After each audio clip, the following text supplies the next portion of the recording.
ಈ ವರ್ಧಂತಿ ಮಹೋತ್ಸವದ ಸಂದರ್ಭದಲ್ಲಿ ಗುರುವಂದನಾ ಸಭೆಯಲ್ಲಿ ಸೇರಿರುವಂತಹ ನಮ್ಮೆಲ್ಲರ ಪರವಾಗಿ ಮತ್ತು ಶ್ರೀಮಠದ ಸಮಸ್ತ ಭಕ್ತವೃಂದದ ಪರವಾಗಿ ಇದೀಗ ಫಲ ಸಮರ್ಪಣೆ. ಶ್ರೀಮಠದ ಸೇವಕ ವರ್ಗದವರು ಎಲ್ಲ ಭಕ್ತವರ್ಗದವರ ಪರವಾಗಿ ಶ್ರೀಮಠದ ಆಡಳಿತ ಅಧಿಕಾರಿಗಳಾದಂತಹ ಗುರುಸೇವಾನಿರತ ಶ್ರೀ ಪಿ.ಎ. ಮುರಳಿಯವರು ಫಲ ಸಮರ್ಪಣೆಯನ್ನು ಮಾಡಬೇಕಾಗಿ ಕೇಳಿಕೊಳ್ತಾ ಇದ್ದೇನೆ. ನ ಕರ್ಮಣಾ ನ ಪ್ರಜಯಾ ಧನೇನ ತ್ಯಾಗೇನೈಕೆ ಅಮೃತತ್ವಮಾನಶುಃ ಪರೇಣ ನ ಕನ್ನಿಹಿತಂ ಗುಹಾಯಾಂ ವಿಭ್ರಾಜತೆ ಯದ್ಯತಯೋ ವಿಶಂತಿ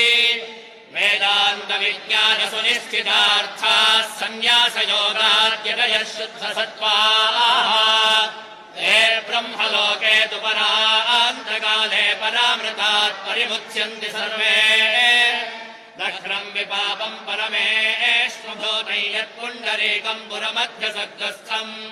तत्रापि दह्रम् गगनम् विशोकस्तस्मिन् यदन्तस्तदुपासितव्यम् यो वेदादौ स्वरः प्रोक्तो वेदान्ते च प्रतिष्ठितः तस्य प्रकृतिलीनस्य यः परः स महेश्वरः श्रीमत्परमहंस परिव्राजकाचार्यवर्या पदवाक्य प्रमाण पारावारपारेण यमनियमासन प्राणायाम प्रत्याहार धारणा ध्यान समाध्यष्टांग योगानुष्ठान निष्ठा तपश्चक्रवर्ती अनाद्य विच्छिन्न श्री शंकराचार्य गुरु परंपरा प्राप्ता षड्दर्शन स्थापनाचार्य व्याख्यान सिंहासनाधीश्वरा सकल निगमागमसार हृदया सांख्यत्रय प्रतिपादका वैदिक मार्ग प्रवर्तका सर्वतंत्र स्वतंत्र आदिराजधानी विद्यानगर महाराजधानी कर्नाटक सिंहासन प्रतिष्ठापनाचार्य श्रीमद्राजाधिराज गुरु भूमंडलाचार्य ऋष्यशृंगपुरवराधीश्वर तुंगभद्रातीरवासी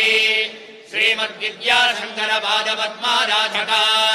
श्रीमज्जगद्गुरु